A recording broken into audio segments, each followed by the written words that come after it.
in dieser Woche. Zum Glück ist Freitag. Mit dem Fabian Unterreger.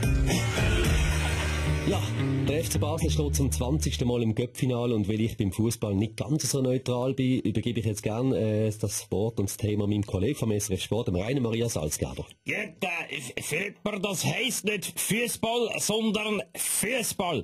Warum ist Basel so viel besser als die anderen? Liegt's an der Schuhe? Das müssen wir analysieren. Ich wollte gerade meine Kollegin von Glanz und Gloria, Daniela Frey, fragen. Hallo und danke, Rainer. Schuhe machen Mangel. Wir berichten exklusiv. Kickschuhe von den Basler sind die elegantesten von der ganzen Liga. Mit einem Seifenladen und extra Spitze. Das macht Basler besser, weil der Ballschuhe liebt und drum an der Füße klappt. Der meine Güte, die Geiss halten schon nicht aus. Und ich habe geglaubt, es geht um Fußball, ist nicht so, Schanzjäger. Es ist doch so, der Fußball regiert die Welt. Bei so viel Sieg auf Basel kommt, doch kann man schon von Fußballkapitalisten reden. In Extremis. Die Basel kassieren nur und geben keine Punkte ab. Sie haben das Monopol, das Punktemonopol. Das ist Casino mit Gewinngarantie. Kennen wir sonst nur vom Rohstoffhandel. Nur vom Rohstoffhandel. Ja, ist gut. Ja, die Debatte scheint mir so gerade ein bisschen so aus dem Ruder zu laufen. Zurück mal schnell zu den Fakten, oder? Der FC Basel im Cup-Final wird hier Fußballgeschichte geschrieben. Christoph Blocher. Sie sind skeptisch. Oh, muss ich sagen. Ja, aber langweilig. Ich bin schon beim ersten Cup-Final dabei gewesen. Damals am Moorgarten.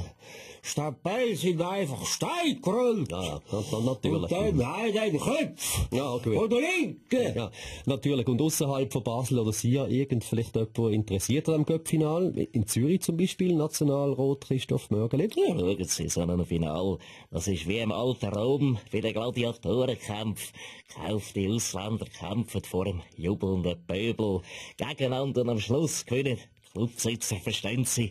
Aber eigentlich ist es mir egal, wer den Cup gewinnt. Hauptsache Schweizer Mannschaft, verstehen Sie. Gut, Themawechsel, ein anderes Final. Das Wochenende findet das Final von der grössten Schweizer Talent statt. Reden wir mal über Talent in dieser Runde.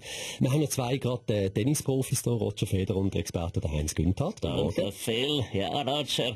Tennis ist ja nicht unbedingt deine Stärke. Was hast du denn an richtigen Talent von mir immer noch nicht entdeckt haben? Ja gut, Heinz, ich habe wirklich ein super Talent, oder? Eine Verdopplung. Wenn zum Beispiel wenn ich an einem Getränkeautomat stehe und einer sagt, Gocki, wir kommen zwei raus, oder ich baue ein Ferienhaus, oder? Schwupps sind's zwei. Aber auch bei der Mirka, oder? Zweimal reinheben, rauskommen vier, oder? Okay, gut, Roger. Ich würde gerne auch noch von deinen Doppelfehlern reden. Okay,